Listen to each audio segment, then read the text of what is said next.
Lo que queremos informar en este rueda de prensa por parte del Instituto Mexicano de Contadores Públicos es que, como sabían anteriormente, hubo una ley en la cual el SAT, la Secretaría de Hacienda, obligó a la ley del ICR 2014 presentar la contabilidad electrónica a todos los contribuyentes.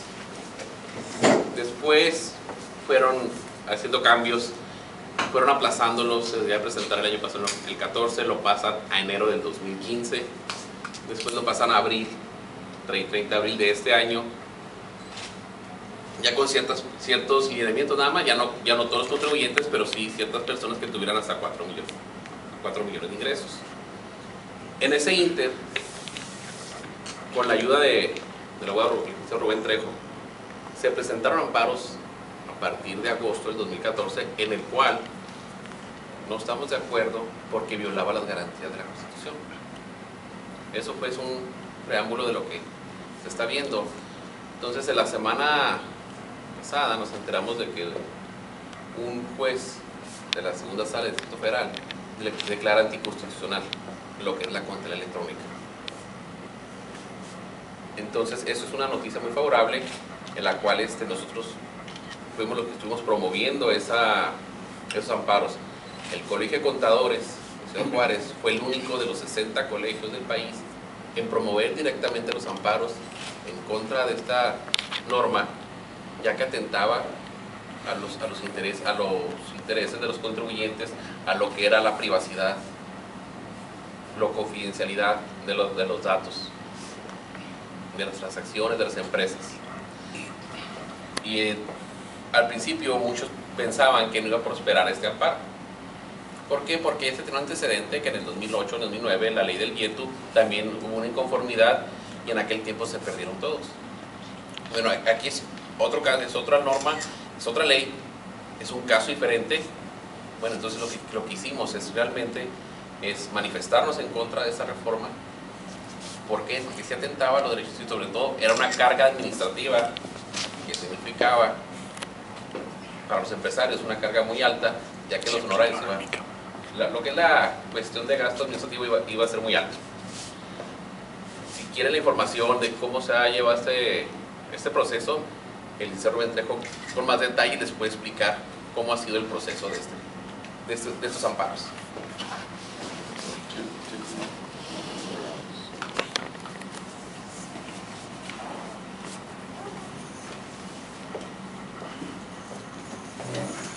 Buenos días a todos, muchas gracias por acudir aquí a la rueda de prensa.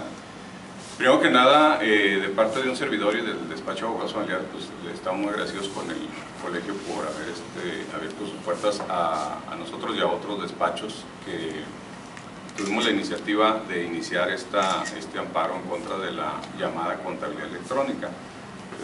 En una breve reseña de lo que consiste esto, nada más hay que recordar que en 2013 el Congreso de la Unión reformó el Código Fiscal de la Federación, de tal manera que reformó el artículo 28, que habla de la contabilidad de los contribuyentes, y en su fracción cuarta estableció la obligación de que los contribuyentes en formato electrónico le entregaran, sin requisito previo, a la autoridad administrativa, en este caso el SAT, toda su contabilidad en los términos en que la propia autoridad administrativa lo definiera.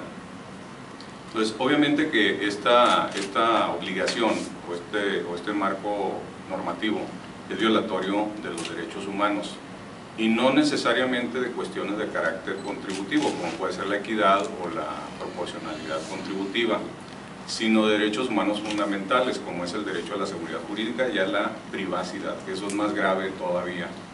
Esta situación nos llevó a diseñar un amparo, el cual al momento de entrar en vigencia esta norma, que fue el 1 de julio de 2014 y hasta el 11 de agosto del mismo año, estuvimos presentando. En este sentido, esos amparos se concentraron, todos los de la República Mexicana, dada la cantidad de amparos que se empezaron a presentar, que ahorita debe andar más o menos por los 12,000 amparos a nivel nacional aproximadamente, se concentraron en 2 juzgados de distrito auxiliares en la primera región, con sede en la Ciudad de México. el primero y el segundo juzgado de distrito auxiliares. La semana pasada ya tuvimos noticia del segundo round que se gana, porque el primer round ya sucedió, que era el primer round que se tenía que ganar era la cuestión de la suspensión del acto, porque nada serviría tener un amparo en curso si ese amparo iba a perder su materia, es decir, si no se suspende el acto, la autoridad podría haber requerido la información y entonces pues ya los amparos habrían perdido su materia si la autoridad hubiera podido hacer que los contribuyentes entregaran la información. Afortunadamente la primera sala de la Suprema Corte de Justicia de la Nación, perdón, la segunda sala de la Suprema Corte de Justicia de la Nación emitió una jurisprudencia por contradicción de tesis donde se concedió la suspensión definitiva de este acto en particular. En ese sentido pues se ganó el primer round. El segundo round ahora es ya la definición de fondo, la resolución de fondo de los amparos. Y en la semana pasada el segundo juzgado de distrito auxiliar de esta primera región ya emitió sentencias donde otorga la protección y amparo de la justicia federal a los primeros contribuyentes que se han venido amparando contra esta norma, contra esta obligación de presentar la contabilidad electrónica ante la autoridad del SAT, ante el SAT propiamente. Entonces, esto nos alienta. Esencialmente, el juzgado segundo de distrito auxiliar está considerando violaciones precisamente al derecho a la seguridad jurídica, porque considera que se está dando una revisión de hecho, una revisión de facto de una auditoría sin que medie una orden expresa previa de la autoridad donde se definan cuestiones, qué es lo que se va a revisar, en qué periodo, por qué razón. Que eso es una cuestión que viene, que está consagrada como parte de la seguridad jurídica a la que tenemos derechos todas las personas dentro del propio artículo 16 de la Constitución Política de los Estados Unidos Mexicanos. Entonces, ¿qué es lo que sigue? Lo que sigue es el tercer round. Ojalá ganemos el tercer round.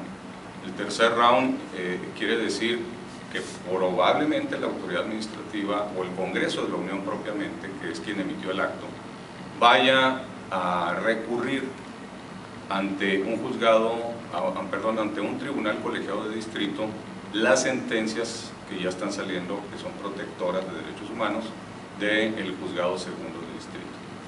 Si los tribunales colegiados a los que se turnara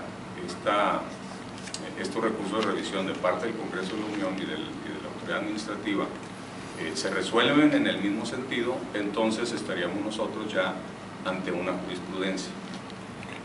Sin embargo, aquí tenemos un problema serio, y es que según nuestra ley de amparo vigente, en materia fiscal no procede, es la única excepción que hay a la declaratoria general de inconstitucionalidad.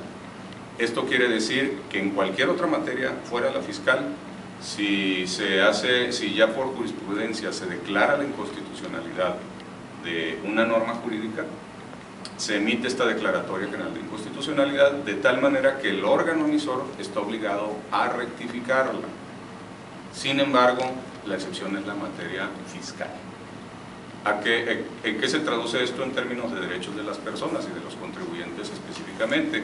Pues se traduce en el hecho de que los que no se amparen no van a tener esta protección, no es automática. Solamente los contribuyentes que se amparen tendrán la posibilidad de ganar el juicio y que se les otorgue la protección de la justicia federal para efectos de que no se les aplique esta norma jurídica. Quienes no se amparen, salvo que el propio emisor del acto, que es el Congreso de la Unión, modificara la norma, entonces estaríamos en posibilidades de que esas personas que no se ampararon o que no se hayan amparado hasta el momento tuvieran la posibilidad de que se les eximiera de esa obligación de presentar su contabilidad electrónica.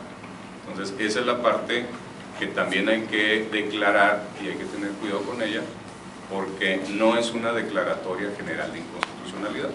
Entonces esta medida, estas sentencias únicamente van a proteger, insisto, a aquellas personas que se hayan amparado contra la contabilidad electrónica. Quienes no lo hagan no gozarán de esta protección, aún y que se pudiera generar jurisprudencia. Y ya no hay nueva fecha para poderse amparar, ¿verdad? Ya. Sí, por supuesto que sí. ¿Todavía se puede? Sí, hay dos momentos, como esta es un poquito técnico lo que voy a explicar, pero una norma de este tipo es una norma autoaplicativa, es decir, no se requiere que haya un acto previo de la autoridad para que la norma uno la obedezca, es decir, la obligación surge desde el momento en que la norma adquiere vigencia. Entonces, hay dos momentos para ampararse. Uno, cuando la norma surge a la vida jurídica, que fue el 1 de julio de 2014. Ahí teníamos 30 días hábiles para ampararnos, que fue lo que sucedió hasta el 11 de agosto de ese año.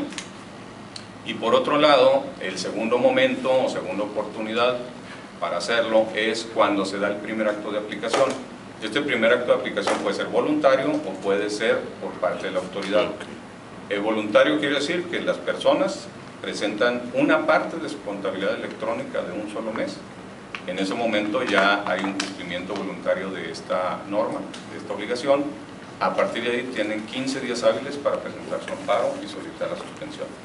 En el caso de que la autoridad haga el requerimiento, también es un acto de aplicación, pero por parte de la autoridad. Es decir, la autoridad puede requerir a través del buzón tributario, puede requerir por una notificación. Hay diversas formas de requerimiento por parte de la autoridad. En ese momento también se tienen 15 días hábiles para presentar el amparo. ¿El juez por qué falló? Porque usted dijo que era una ley que los espiaba.